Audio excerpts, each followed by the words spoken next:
Lots of 3D artists don't even know that this 3D software exists. It is called Substance Modeler, and it has been around for a while now, but in a different form, and it can actually do amazing things in terms of modeling, which can be worth it for many people. So let's see what this software is all about and the surprising origin of where it came from.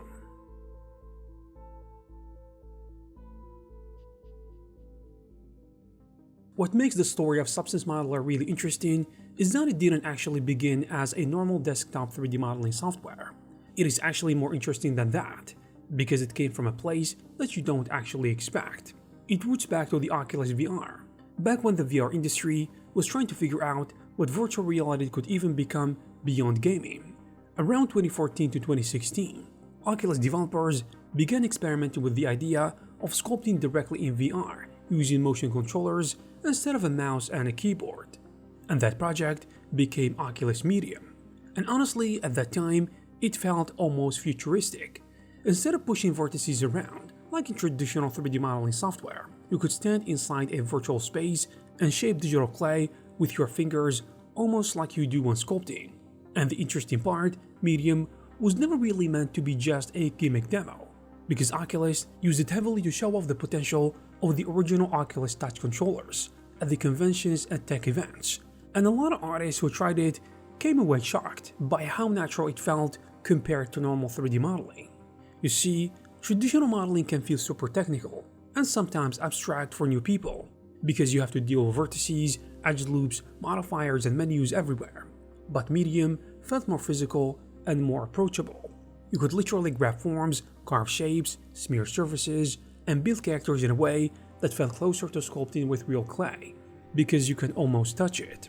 But over time, people realized something important. Oculus and later Meta were mainly focused on VR hardware and social media VR platform, not becoming a giant professional 3D software company. Meanwhile, Adobe has just acquired Algorithmic, the company behind Substance Painter and Designer, and Adobe was aggressively trying to expand into the 3D industry. So in 2019, Adobe acquired Medium and the technology from Oculus. And that was actually a pretty huge moment, because suddenly this experimental VR sculpting app was now connected to one of the biggest creative software ecosystems on Earth, and joined the Substance family. After the acquisition, Adobe basically started transforming Medium into something much bigger, Substance 3D Modeler. And this is where things evolved beyond the VR sculpting phase. You see, Adobe realized that many artists loved the clay-style workflow, but didn't necessarily want to stay inside VR all day. So they built a hybrid system, where you could seamlessly switch between desktop and VR while working on the same model, which is really cool. And this became one of Modeler's biggest selling points. You could rough out giant organic forms in VR, then jump back to the desktop mode for refining and production work. Another big evolution was technology underneath. You see, unlike traditional polygonal modeling, like Blender, Max, or Maya, Modeler leaned heavily into volumetric and SDF style workflows, which means as a 3D artist, you could do insanely clean Boolean operations, merge forms together smoothly, cut different shapes and parts, and sculpt without constantly worrying about broken topology. So in some ways, it felt closer to digital sculpting or CAD-like shape construction, compared to the classic subdivision modeling. That's why a lot of concept artists and creature designers found it really appealing.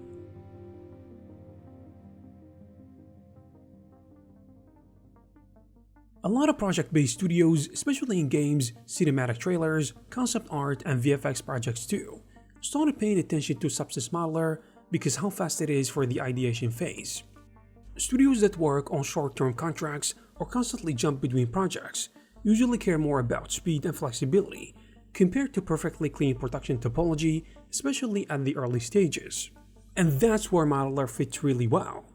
Concept artists and creature teams can jump into VR or desktop mode, black out shapes like digital clay, do crazy Boolean cuts, and create hard surface or even organic concepts really fast.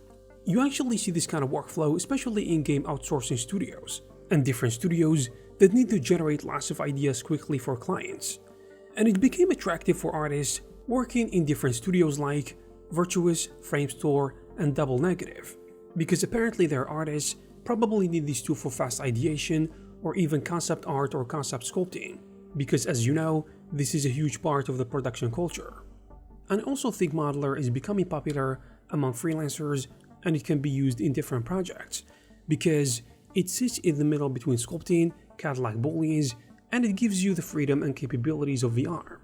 So instead of spending days setting up perfect topology in traditional modeling software, you can focus on shape language and design exploration first, then export the result into Blender, Maya, ZBrush, or even Substance Painter to finalize the project. And this hybrid work is very appealing in modern production pipelines because many studios now build temporary teams around specific projects. So a creature artist might rough out forms in Modeler, another artist does retopology in Blender, and then texturing happens in Substance Painter. And even though Modeler isn't yet industry standard in the way Substance Painter is, it actually found a unique space in the industry, especially among artists who value exploration and rapid concept development. What also surprises a lot of people is how insanely high the polygon count can go internally, because the software is voxel and SDF based. Modeler can comfortably handle millions or even billions of polygons virtually, without you constantly worrying about optimization, especially during sculpting. The actual data is stored differently from the rendered polygons, which you see on the screen, and this is why performance can stay surprisingly smooth, even with absurdly dense models. There is also the hidden CAD-like side to the software, which many people don't notice at first, even though it looks like a sculpting software. Modeler mixes sculpting with Boolean-style hard surface modeling. That's why a lot of artists compare it to a mix between ZBrush, CAD software, in addition to Mesh Mixer, because you can create mechanical designs, sci-fi armors, industrial shapes, and concept vehicles very quickly, since the Booleans and primitive workflows are so central to the software.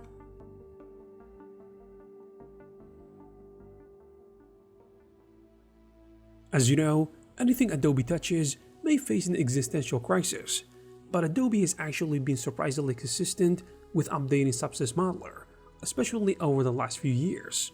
A lot of people thought it would just stay a small experimental VR sculpting software, especially after the Oculus Medium transition, but Adobe kept pushing it with steady feature updates and deeper integration into the whole Substance ecosystem.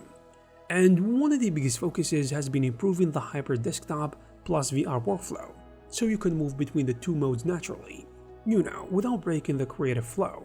Also, Adobe spent a lot of time refining performance, stability, clay rendering, and the SDF engine underneath the software, because that's basically the core technology that makes Modeler different from traditional polygonal modeling software. And one of the most important additions has been actually the continuous expansion of the clay and Boolean workflow, because they made cutting, merging, smoothing, and blending forms much more powerful and stable over time, which is a huge deal for hard surface concept art and creature sculpting. And generally speaking, I would say the software became really good at handling organic and mechanical shapes together without you worrying about topology exploding. They also improved layer systems, symmetry tools, primitive creation, masking workflows, snapping, and precision controls, so you could use it for more production-oriented work instead of just rough concept sculpting. Another huge area they focused on is interoperability with the rest of Substance ecosystem. You see, in recent years, Adobe has been heavily investing in USD support, rendering workflows, and cross-software integration across different Substance tools.